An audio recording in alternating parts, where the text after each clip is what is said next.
Hey guys, tonight we drift back through 4,000 summers to the sultry palace of a super-powered Sun King, where incense coils lazily above alabaster columns and a single heartbeat yours echoes against walls painted with glittering gods. You tiptoe barefoot down a corridor slick with scented oil, sandals clenched nervously in one fist because the head steward sneers at any clatter after dusk. Somewhere behind you, a harp sighs. Somewhere ahead, the pharaoh waits. And in the middle of it all stands the most fragile ornament in this gilded menagerie, a 17-year-old boy groomed to be an ornament, a confidant and an offering. One male concubine among dozens of women in a royal harem that gossip-mongers call the House of Beauty. Though trust me, you probably won't survive this house's politics, let alone its beauty. So, before you get comfortable, take a moment to like the video and subscribe, but only if you genuinely enjoy what I do here. And while you're at it, drop your country and local time in the comments so I can picture us all sharing the same imaginary torchlit courtyard. Now, dim the lights, maybe turn on a fan for that soft background hum, and let's ease into tonight's journey together. You trail the boy, let's call him Nephru, beautiful one, past lotus-carved pillars. Each step is measured, not because his sandal straps might break palace leatherworkers, triple-stitch those, but because the wrong stride could brush a jealous favorite's perfumed sleeve and spark a rumor hotter than midday sand. The harem's walls may glitter, yet every inch is stitched with invisible tripwires of envy. You feel the heat rising, not only from the torches but from the reality that Nephru's entire worth lies in coaxing an immortal god-king to smile, while everyone else tries to push him off the pedestal. Outside, the Nile slides by like molten lapis, tugging barges of barley toward Memphis. Inside, time clings to papyrus calendars and water clocks. Mainstream historians agree that the new kingdom's royal harem functioned as both nursery and diplomatic engine, housing foreign princesses shipped in as peace offerings. Nephru, however, is homegrown, the youngest son of a scribe whose debts were smoothed away the moment the palace talent scouts noticed that the kid's cheekbones could slice linen. He was handed a silver mirror and told to study every angle until he could weaponize a glance. At 13, he mastered the coy head tilt. At 14, the shy half-smile. At 15, the dreamy laugh that makes old generals feel young again. Now, at 17, he's fluent in the only language that matters here, the art of being looked at. Tonight's summons comes from Queen Tai herself, a woman whose eyeliner flicks could carve new tributaries on the floodplain of gossip. She officially manages the harem, but everyone knows she's also editing the pharaoh's heart one footnote at a time. Remember that crocodile dung sunscreen. You whisper to yourself, recalling the harem physician's popular and surprisingly effective sunblock recipe. In Tai's domain, even cosmetic sludge carries political weight. Who receives the imported myrrh, who gets pressed into pond muck, who's left to blister under Ra's glare. You and Nephru glide into the blue chamber, named for its lapis-inlaid ceiling that twinkles like midnight. The smell is dizzying, kiffy, incense, lotus, and a whiff of some experimental perfume currently doubling as mosquito repellent. Historians still argue whether perfumers mixed crushed mandrake into royal cologne, or if that was just a marketing stunt by early influencers carving hashtags into limestone. In the corner, a pair of dwarfs juggle alabaster perfume flasks to entertain a visiting Mitanni princess. The moment feels absurd, like seeing your gym teacher guest star on a soap opera and you almost laugh.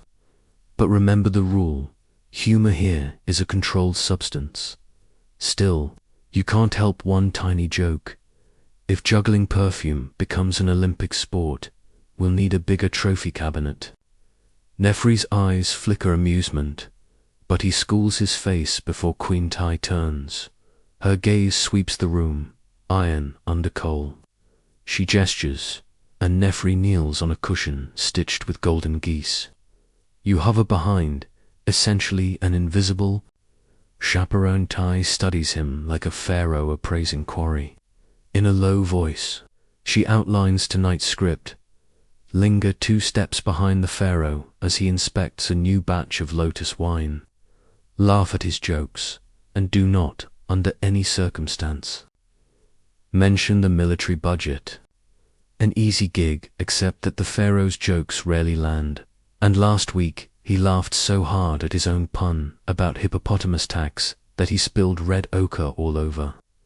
Nefru's gendered joke number 2, when His Majesty tells a hippo joke. Everyone is in denial. Yes, groan, but silently. To prepare. Nefru is dusted with powdered lapis along his collarbones, a custom fringe scholars claim signified divine dusk, though a minority insists it merely masked sweat stains. A eunuch unfurls a feather fan. You notice the subtle tremor in Nefri's fingers. He is terrified, yet he must radiate breezy delight. The contradiction slices you, but you've no time to bleed. A herald blows a trumpet, announcing the pharaohs. Approach, the throne room doors swing open. Light spears through, haloing the ruler in linen so white it could blind the moon. He strides in, trailed by priests, scribes, and a litter of cats wearing bead collars, pets, but also living amulets, because what's safer than a purring deity that doubles as pest control? The pharaoh's eyes settle on Neferu for one heartbeat. Everything stills, torches quiet, cats freeze mid-prow, your lungs forget air. Then the monarch smiles, lazy and lethal, like a cobra basking. Neferi steps forward, lays a lotus at the king's sandaled feet, and murmurs, "May your cur feast on 1,000 sunrises." The pharaoh chuckles. Good, you exhale, yet the night's trickiest trial is ahead. After the tasting of lotus wine comes the dance of the moons, a private performance where concubines circle the pharaoh in decreasing arcs until only one remains at the center. It's decorative Russian roulette. Neferi's rivals include a Nubian harpist with shoulders carved from basalt, a Mycenaean prince exiled for losing a chariot bet, and a local girl rumored to exhale jasmine. The stakes: a sapphire signet ring, slipped onto the favored dancer's thumb, guaranteeing a month of privileges, better food rations, silk sheets instead of linen, an unofficial diplomatic immunity from gossip. The harp strikes its first chord. Marble floors gleam. You orbit with the dancers, feeling cloths swish like restless tides. A fringe historian once suggested that ancient Egypt invented rotating stages centuries before Broadway. Others scoff, insisting the priestly budgets never covered that kind of engineering. But as you spin, pillars melt into a blur, and you think, maybe the old rumor's true. Neferu's movements are mesmerizing, hips tilting, wrists weaving stories about the ghost of Osiris and the birth of the lotus. Halfway through, he riskily adds a comic flourish, an exaggerated flick of his shendit that makes a nearby scribe snort. Behind papyrus. Joke number 3. Careful, scribbler. You'll ink yourself laughing. The circle tightens. One dancer slips sandal strap betrayal. Another miscounts beats and ends in the outer orbit of irrelevance. Soon, Neferu finds himself alone beneath the pharaoh's gaze. The final note hangs, the chamber stills. Then, silently, the monarch lifts the sapphire ring. But instead of offering it, he toys with it. His gaze skims the chamber and lands on the Mycenaean prince, still kneeling in second position. With a smirk, the king flings the ring toward the foreigner. Gasps ripple. Ty's eyebrow, arched like a falcon's wing, reveals nothing. Neferu stays frozen, eyes downcast. You feel the slice of humiliation hotter than any desert noon. Yet palace etiquette forbids reaction. The only escape is to embody serenity. Neferu bows gracefully, as though expecting nothing, and glides from the center, leaving triumph and whispers behind him. Later, in a mosaic-tiled antechamber, you help undo the lapis dust coating his shoulders. His skin beneath is clammy. "I danced wrong," he whispers, though you know he danced perfectly. The pharaoh's choice wasn't about talent, it was about sending a message to Queen Ty, perhaps reminding her that even she cannot edit every plot twist. Historians still argue whether Ty wielded real political power or merely choreographed illusions. Tonight feels like Exhibit A for the latter theory. A brass gong signals midnight. Servants bustle with trays of honey cakes shaped like papyrus. Boat's Neferu refuses food, stomach knotted. You try levity, at least you dodge the sapphire. It clashes with your eyes, but the joke hits like stale beer. Instead, you fetch a clay jar of rose water and dab his wrists, cooling him. That's when you see it. A single blister on his heel, raw from endless spinning. The palace physician will say it should heal in 2 days. But you know it won't matter. In this arena, scars are less visible than gossip, yet twice as fatal as dawn's first light sneaks in, staining the floor with pale gold. Neferu peeks through a cedar-latticed window. Farmers already nudge oxen toward the fields. Freedom is a dusty horizon away, unreachable as Ra's flaming bark. You stand. Beside him, 2 silhouettes pasted against dawn, wondering how long a boy can bloom in a vase designed to shatter beauty for sport. Let your breathing lengthen, like the lazy current of the Nile when the river settles after flood time. Picture yourself stepping away from the palace, sandals sinking into cool silt, moonlight folding gently over reeds that rustle in a breeze so soft it barely ruffles the surface.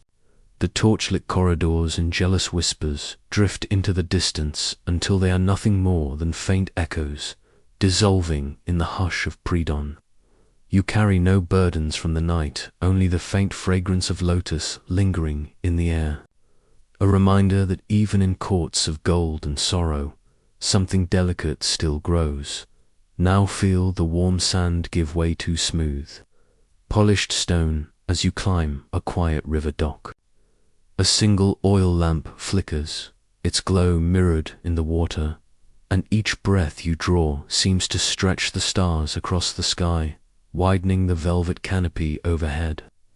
In your hand rests a tiny sapphire, imagined, weightless, representing every anxious moment released, every heartbeat allowed to slow. Watch it melt into starlight and scatter across the river. Joining the rhythmic lap of gentle waves, the palace fades completely from view, replaced by the steady chorus of frogs and the distant flute of a fisherman greeting dawn. You tuck a linen shawl around your shoulders, its fabric whisper soft, as if woven from silence itself.